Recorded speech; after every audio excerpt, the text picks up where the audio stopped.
There are a number of antidepressants that do not fit neatly into the other classes we've covered so far. We've seen the SSRIs, SNRIs, tricyclics, MAO inhibitors, but then there's this special set of agents called the atypical antidepressants, which will be the focus of this sketch. In addition, we'll mention one agent that's in its own class of serotonin modulators. These drugs are frequently used in patients with major depression who have had inadequate responses or intolerable side effects with another first-line treatment. Because of their efficacy and tolerability, SSRIs are considered your first-line agents for initial treatment of unipolar major depression.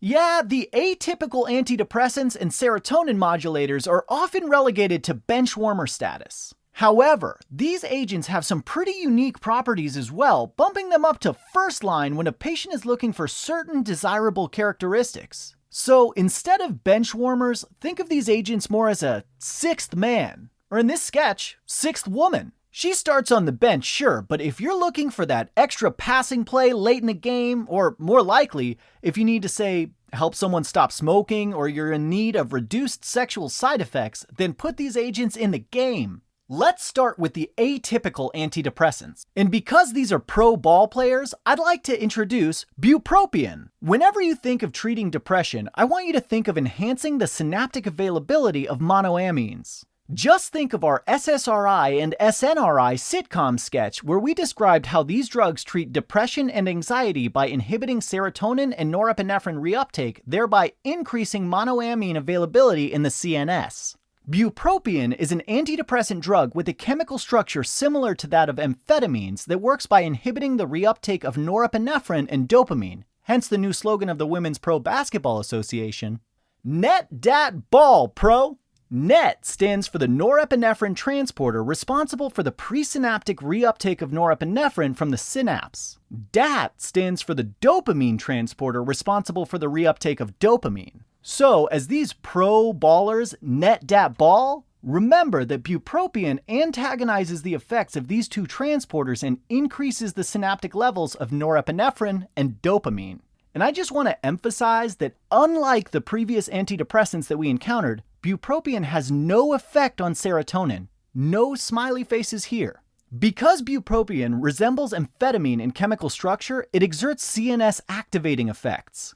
This makes bupropion useful in treating depression associated with hypersomnolence and low energy. Similarly, this ecstatic courtside season ticket holder shouts in his bullhorn in celebration of the game-winning shot. A boom! Shakalaka! His jubilation has aroused his friend from somnolence as well as arousing his memories of the 90s, which is likely the last time anyone had used the phrase boom shakalaka. Bupropion can also be used to treat tobacco dependence. Just look at the inspirational message for all you teens out there, brought to you by the Women's Pro Basketball Association. Pros don't smoke. It's not clear why bupropion reduces the urge to smoke. Nonetheless, it seems to be about as effective as nicotine patches. Keep this in mind when your patient comes in seeking treatment for depressive symptoms as well as nicotine dependence, though other antidepressants may also have a role in the treatment of smoking cessation. The most significant side effect of bupropion to watch out for is seizures. So, as this power forward slams the ball into dat net, she clings to the rim in an extravagant act of showmanship and shakes uncontrollably. Seizures are even more common when bupropion is given at high doses and should be avoided in any patients with a history of seizures. The risk of seizures is also greater in patients with a pre-existing eating disorder. See how this towering center forward boxes out her two opponents? One of them looks like she was caught off guard while munching on that binge-sized snack. The idea of binge eating, of course, should remind you of bulimia. The other player looks quite gaunt from years of over-exercising and under-eating, and her BMI is definitely under 18.5. She should remind you of anorexia nervosa. So, as they hit the hardwood surrounded by those sketchy seizure shadows, remember that bupropion is contraindicated in patients with a history of bulimia and anorexia nervosa because it lowers the seizure threshold in these patients.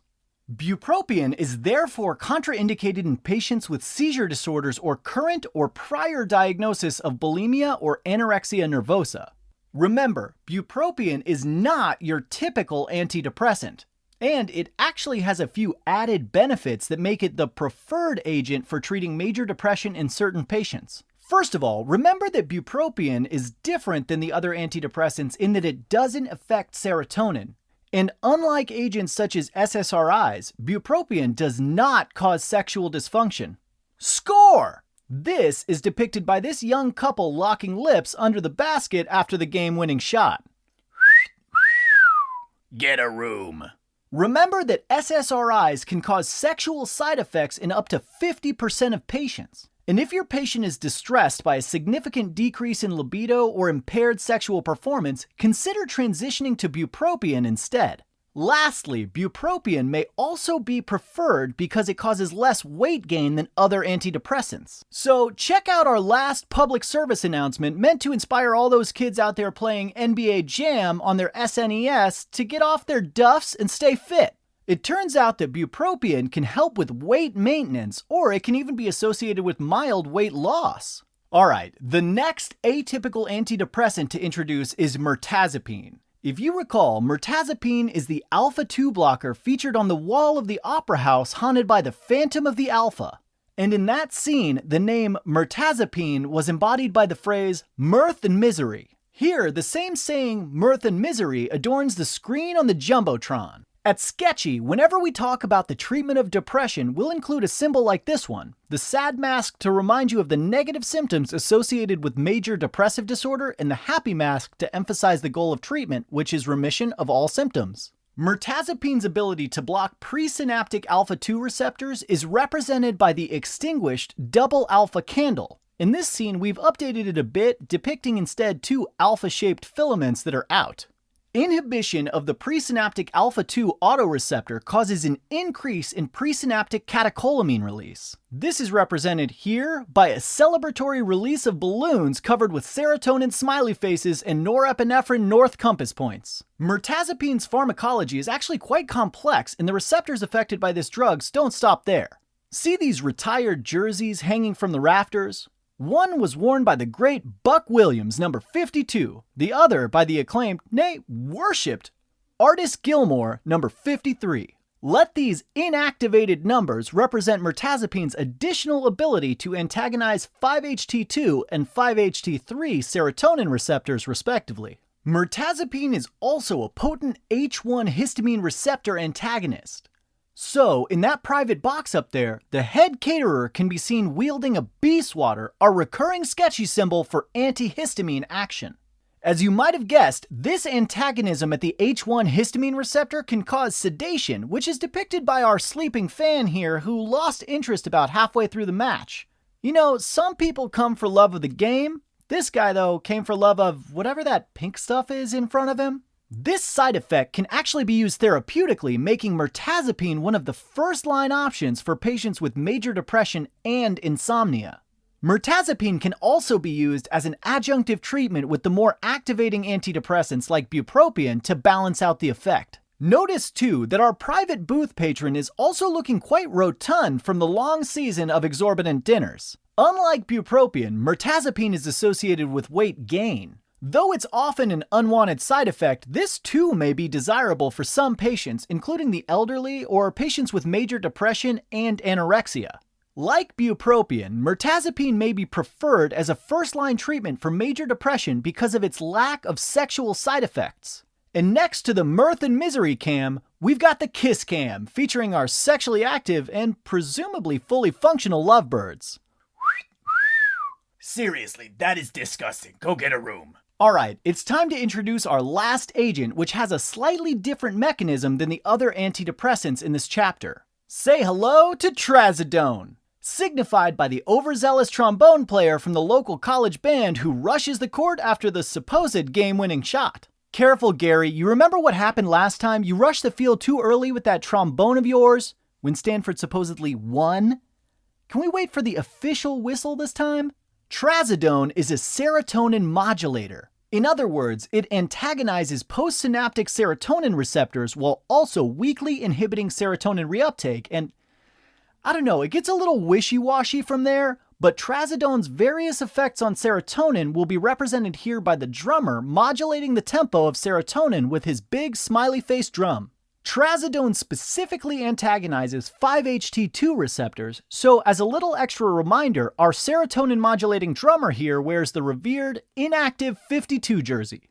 Signed by Buck Williams himself. I want to emphasize here that trazodone has minimal effects on norepinephrine and dopamine, so let's keep that band away from .net on the other side of the court. I'm looking at you, Gary. Stanford still remembers, Gary.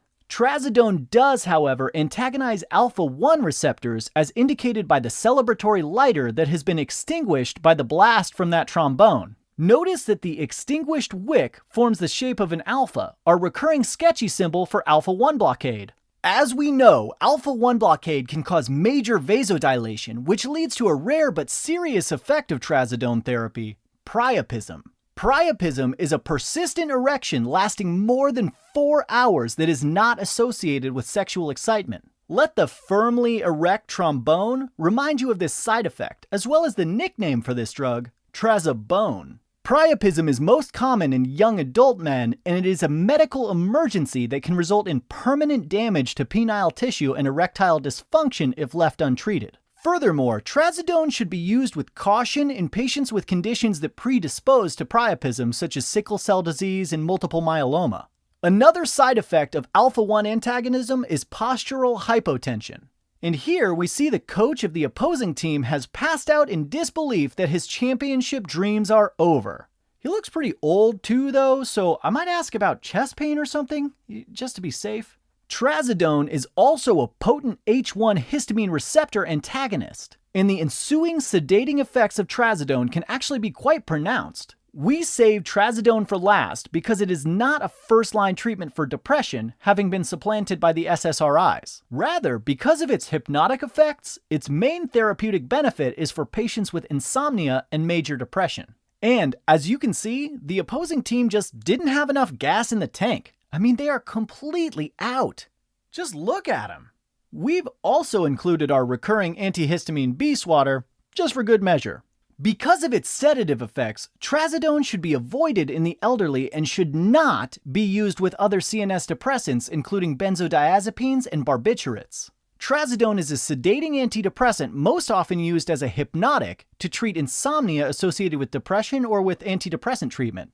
Although it is less common than with the other antidepressants that affect serotonin, like SSRIs, trazodone can cause sexual dysfunction. So we've included one last precocious band member leaning in for a kiss from that point guard and getting promptly rejected. Come on, son. You're out of your league. The last adverse effect of trazodone to mention is serotonin syndrome. It's represented here by the rack of balls tipped over as the band rushes the court, causing a noticeable buildup of serotonin smiley faces. Recall that the other drugs inhibiting serotonin uptake, such as SSRIs, SNRIs, and TCAs, were also associated with serotonin syndrome, and the weak inhibition of serotonin reuptake with trazodone means we should keep this side effect in mind here too.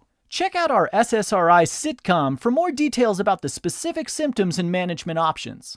All right, I think I hear the final whistle. Let's do a brief recap.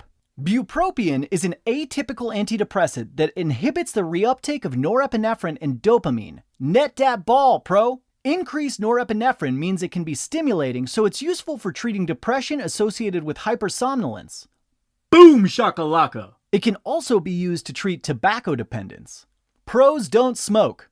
Watch out for seizures, especially in patients with eating disorders. Unlike the SSRIs, bupropion does not cause sexual dysfunction. Score! And it's even associated with weight loss. Mirtazapine is another atypical antidepressant represented by the mirth and misery up on the Jumbotron. It's an alpha-2 antagonist that causes an increase in catecholamine release, including norepinephrine and serotonin. Side effects result from H1 histamine receptors leading to sedation, though this can be useful for treating patients with depression and insomnia. It's also associated with weight gain, though this too may be desirable in patients with major depression and anorexia. Also, take a look at that kiss cam. No sexual dysfunction here. Lastly, trazodone, or should I say trazobone, the serotonin modulator. That's why this drummer is modulating that serotonin smiley face drum. It also antagonizes alpha-1 receptors. This leads to the rare but serious trazobone priapism as well as postural hypotension. And just look at those players on the bench. It can also be quite sedating because of potent H1 antihistamine effect. Useful for treating patients with major depression and insomnia. Remember though, trazodone is associated with sexual dysfunction. You're out of your league, son. And remember, any drug that inhibits the reuptake of serotonin